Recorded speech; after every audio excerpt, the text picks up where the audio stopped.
Welcome to the third video of this group 13, especially electronic configuration and its properties. इससे पहले के video में हमने आयनाइजेशन एंथैल्पी फर्स्ट तक देखा है.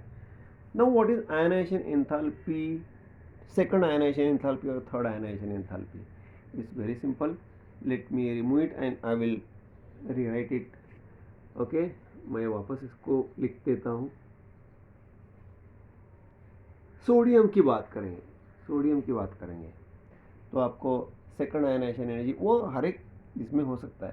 सोडियम में समझाना बहुत आसान है, लिथियम में समझाना थोड़ा सा मुश्किल है, तो सोडियम में मैं समझा देता हूँ. Sodium atomic number 11, number of protons 2, 8, 1. तो इसको मैं वापस लिखता हूँ, अभी इसकी फिलहाल ज़रूरत नहीं है. 281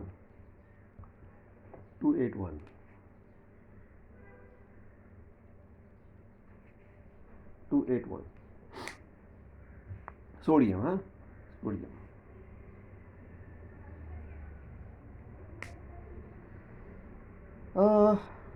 अगर मुझे ये इलेक्ट्रॉन को डिटैच करना है, then what I have to do, I have to apply some energy. तो क्या होगा? सोडियम नंबर ऑफ प्रोटॉन 11 ही रहेंगे, तो ये होगा 2, फिर ये होगा 8. ओके, ये होगा 2, फिर ये होगा 8, और एक इलेक्ट्रॉन कम हो गया ना.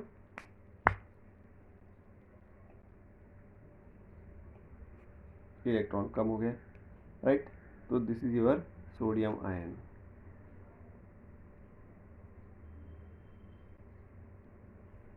ओके, एक इलेक्ट्रॉन कम हो गया. ये जो एनर्जी लगता है to remove this outermost electron is called as ionization enthalpy, which we have studied in the previous video. इसको फर्स्ट आयनाइजेशन एंथैल्पी ऐसा भी बोला जाता है because it is the energy required to remove the first electron. Okay, now what is ionize, इसको IE1 ऐसा भी बोला जाता है. IE1 ऐसा भी बोला जाता है. Now what is IE2? it is the energy required to remove one of the electrons which are left out. अब what is ionization enthalpy 2? Ionization enthalpy तो यहाँ से यहाँ हो गया. आयनाइजेशन एंथैल्पी 2 कहाँ से? यहाँ से यहाँ. यानी अब मुझे ये 8 में से एक इलेक्ट्रॉन को निकालना है. 8 तो 8 निकाल नहीं सकते, एक इलेक्ट्रॉन को निकालना है. वो पेयर्ड इलेक्ट्रॉन्स है, तो इसको निकालने के लिए मुझे जो एनर्जी लगता है, to the energy required to remove the energy required to remove one electron, first electron is called as ionization enthalpy 1. Now the energy required to remove the second electron rather from the ion is called as ionization energy 2. then उसके बाद जो ion बनता है उससे जो energy लगाया जाता है, that is ionization enthalpy 3 and so on. 3 ही तक होता है, इससे ज़्यादा नहीं होता. So basically you can say ionization enthalpy 2 is the energy required to remove electron from the ion form, from the first ion form from the atom. तो वो कितना है? किसके केस में? आपके इसके केस में, बोरॉन के केस में. वो कितना है? यहाँ उन्होंने वैल्यू दिया है, बहुत ज़्यादा है भाई. कितना है? वो है लगभग कितना? You will not believe, 202427. Okay, यहाँ कितना था वो? आई थिंक 577 था ना. 577. यहाँ कितना है वो? 1816. हाँ, डिक्रीज तो हो जाता है. तीसरा कितना है? आयनाइजेशन तीसरा 3659. This is ionization enthalpy 1, ionization enthalpy 2, ionization enthalpy 3. ये कितना है? 2744 and so on. So what is this energy required to remove one electron out of these 3, that is 2p1. What is this 2427? So obviously it is the energy required to remove ये तो already निकल गया था, 2s में से एक electron को remove करने में जो एनर्जी लगता है that is this one. Okay, फिर ये हो जाता है। तो 801 इलेक्ट्रॉन 801 एनर्जी अप्लाई करने के बाद अब ये बोरॉन एटम बोरॉन कैसे दिखाई देगा, ऐसे दिखाई देगा। अब वो बोरॉन प्लस बन जाएगा, right. Then what is ionization enthalpy 2, it is the energy required to remove this one of the 2s1 electron. तो फिर वो अब क्या होगा, ऐसे दिखाई देगा। तो अब वो ऐसे होगा 2427। Then what is ionization enthalpy 3, to remove the third electron also, and that now boron will become B plus 3, that is 3659। बहुत ज़्यादा है, बहुत ज़्यादा है। Same is the case with aluminium, same is the case with gallium and so on। Got it, got it, got it। You straight away you can say that ionization enthalpy 2 is always more than 1, ionization enthalpy 3 is always more than 2 and so on। किसी भी हालत में ये 1 से ज़्यादा 2 होता है, 2 से ज़्यादा 3 होता है। कितने से ज़्यादा होता है that is another thing, but ज़्यादा होता ही है। Got it, okay. So I think it is more than enough. अब हम एक और फैक्टर के बारे में बात करेंगे जो बहुत ही इंटरेस्टिंग है, that is, let's see, okay, वापस इसको हम नॉर्मल कंडीशन में लाते हैं, that is 2s2 2p1। Okay, what are the compounds of boron? BCl3, right, BF3. What are the compounds of aluminium? AlCl3. But in case of gallium you will get not only GaCl3 but GaCl also. In case of indium again InCl3, InCl also. In case of thallium TlCl3 and TlCl1। What does this mean? चलो हम बात करते हैं oxidation number या oxidation state. what is the oxidation state of chlorine? -1। then what is the oxidation state of boron here? +3। what is aluminium? +3। in case of GaCl3 it is +3, but in case of GaCl it is +1, क्योंकि एक ही chlorine है ना। यहाँ पर +1 यहाँ पर +3 left hand side में +3, right hand side में यहाँ पर +1।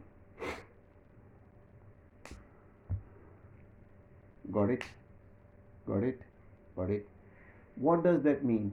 दैट हाँ, AlCl नहीं बन सकता, BCl नहीं बन सकता, बट GaCl, InCl और TlCl बन सकता है। इसका मतलब ये हुआ कि बोरॉन और एल्यूमिनियम में +3 ऑक्सीडेशन स्टेट ही होता है, गैलियम, इंडियम और थैलियम में +3 के साथ साथ +1 ऑक्सीडेशन स्टेट होता है।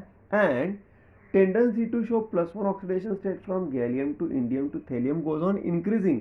मतलब चलो अभी हम बात करते हैं, यानी यहाँ पर ऑक्सीडेशन स्टेट्स जो है, ऑक्सीडेशन स्टेट जो है +3 है, +1 है, यहाँ +3 है, +1 है, +3 है, +1 है, +3 है, +1 है। तो टेंडेंसी टू शो, यहाँ तो सॉरी +3 है, यहाँ तो +1 का कोई चांस नहीं, यहाँ +1 और +3 में +3 का टेंडेंसी ज़्यादा है। यानी 10 अगर मॉलिक्यूल्स है तो उसमें से 7 मॉलिक्यूल या 6 मॉलिक्यूल +3 दिखाएंगे, 3 या मैक्सिमम 4 मॉलिक्यूल +1 दिखाएंगे। यहाँ वो ऑलमोस्ट सेम रहता है, ऑलमोस्ट सेम, यानी 5-5। बट यहाँ +1 का टेंडेंसी ज़्यादा है, यानी 10 मॉलिक्यूल में से 7 मॉलिक्यूल +1 दिखाएंगे और 3 मॉलिक्यूल +3 दिखाएंगे ऑक्सीडेशन स्टेट, ओके। या फिर 6 मॉलिक्यूल +1 दिखाएंगे और 4 मॉलिक्यूल +3 दिखाएंगे। आई बात समझ में? The tendency to show +1 oxidation state goes on increasing from gallium to indium to thallium. Thallium में वो टेंडेंसी ज़्यादा है। क्लियर? अब इसका मतलब क्या है? इसका मतलब ये है कि जब वो +3 ऑक्सीडेशन स्टेट दिखाता है जैसे BCl3 में, तो वो कौन से इलेक्ट्रॉन यूज करता है? 2s and 2p। एल्यूमिनियम के 3s and 3p, यानी ns to np1 electron, ns यानी n electron, n is the outermost orbit, outermost orbit का। तो अगर +3 ऑक्सीडेशन स्टेट उसको दिखाना है, थ्रू दिखा रहा है 2s1 2p1 3s1 3s2 3p1 and so on, but यहाँ पर वो +1 ऑक्सीडेशन स्टेट दिखा रहा है, तो वो कौन से इलेक्ट्रॉन यूज कर रहा है? ओनली ये इलेक्ट्रॉन यूज कर रहा है ना, 4p के, 4s के इलेक्ट्रॉन वो यूज नहीं कर रहा है यहाँ, वो 5s2 के इलेक्ट्रॉन यूज नहीं कर रहा है यहाँ, 6s2 के इलेक्ट्रॉन यूज ही नहीं कर रहा है +1 ऑक्सीडेशन स्टेट दिखाते समय में। तो इसका अब यहाँ पर इसका टेंडेंसी ज़्यादा है, इसका मतलब 6s, इसका और एक मतलब ये हुआ, जब वो +1 ऑक्सीडेशन स्टेट दिखाता है तो 4s2 इलेक्ट्रॉन्स इनएक्टिव रह जाते हैं। यहाँ पर +1 के समय 5s2 इलेक्ट्रॉन्स इनएक्टिव रह जाते हैं, +1 के समय 6s2 इलेक्ट्रॉन्स इनएक्टिव रह जाते हैं या फिर इनर्ट रह जाते हैं, inert. That means they don't take part in the reaction. और ये इलेक्ट्रॉन पेयर्ड है 2 2 2, दैट इज वाई। और ये इस एक तरह का इफेक्ट है जिसकी वजह से tendency to show +1 oxidation state goes on increasing, इसीलिए इसको कंबाइन करके नाम दिया जाता है इनर्ट पेयर इफेक्ट। चलो इसको हम शॉर्ट फॉर्म में कन्वर्ट करते हैं, that is IPE। Okay, IPE, inert pair effect.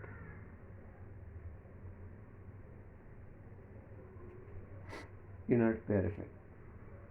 What is inert pair effect? The tendency to remain s electrons inert, not active, not to participate in the reaction is called as inert pair effect. इसकी वजह से +1 oxidation state का tendency बढ़ते जाता है। अब reason, यहाँ पर वो 6s इलेक्ट्रॉन्स का पार्टिसिपेट ना होने का टेंडेंसी ज़्यादा है, ना होने का। तो इसको कौन रोक रहा है? कौन रोक रहा है? 5s2 इलेक्ट्रॉन्स को कौन रोक रहा है? 4s2 इलेक्ट्रॉन्स को कौन रोक रहा है? उसका न्यूक्लियस। न्यूक्लियस ही तो रोक रहा है ना। किसका न्यूक्लियस? गैलियम का न्यूक्लियस। गैलियम का जो 31 प्रोटॉन्स का जो न्यूक्लियस है, वो ये 4s इलेक्ट्रॉन को पार्टिसिपेट ही नहीं होने दे रहा है। यहाँ पर इंडियम का जो 49 प्रोटॉन्स का जो न्यूक्लियस है, वो उसको पार्टिसिपेट ही नहीं होने दे रहा है। यहाँ पर 49p, यहाँ पर जो आपका 81 प्रोटॉन्स का जो न्यूक्लियस है, वो 6s इलेक्ट्रॉन को पार्टिसिपेट ही नहीं होने दे रहा है, और ये टेंडेंसी यहाँ ज़्यादा है। चलो हम इसकी बात करेंगे तो ये दोनों अपने आप समझ में आएंगे। क्यों ये 6s इलेक्ट्रॉन पार्टिसिपेट नहीं हो रहे? इसका मतलब 81 प्रोटॉन्स का ये 6s इलेक्ट्रॉन्स के ऊपर फोर्स ऑफ अट्रैक्शन ज़्यादा है। क्यों ज़्यादा है ये समझ में आ गया, तो इनर्ट पेयर इफेक्ट समझ में आ गया क्यों ज़्यादा है। बहुत ही सिंपल रीज़न है, क्योंकि इसी न्यूक्लियस और ये आउटरमोस्ट ऑर्बिट के इलेक्ट्रॉन्स है ना, सिक्स्थ ऑर्बिट के इलेक्ट्रॉन्स है, तो इनमें फोर्स ऑफ अट्रैक्शन, ओके, इनमें फोर्स ऑफ अट्रैक्शन बढ़ गया है। इसका मतलब स्क्रीनिंग इफेक्ट कम हुआ है। स्क्रीनिंग इफेक्ट क्यों कम हुआ है? क्योंकि not only D but F electrons are there, F electrons and D electron decrease the screening effect, that is why 81 protons exert more force of attraction on 6s electrons, 6s electron को participate नहीं होने दे रहा है, इसलिए +1 का tendency बढ़ रहा है। That's it, finish. Same is the case here, यहाँ सबसे ज़्यादा है क्योंकि यहाँ स्क्रीनिंग इफेक्ट बहुत ही वीक है, not only because of D electron but 4f electron. This is nothing but screening effect. The tendency to show +1 oxidation state goes on increasing. That is called inert pair effect. Understood? So this is what it is, inert pair effect. समझ में आ गया? तो ये है आपका, क्या बोल सकते हैं उसको, ग्रुप 13, दैट इज उसका इलेक्ट्रॉनिक कॉन्फ़िगरेशन हमने समझा, एटॉमिक रेडियस समझा, आयनाइजेशन एनर्जी समझा, और ऑक्सीडेशन स्टेट का जो बिहेवियर है वो भी समझ लिया।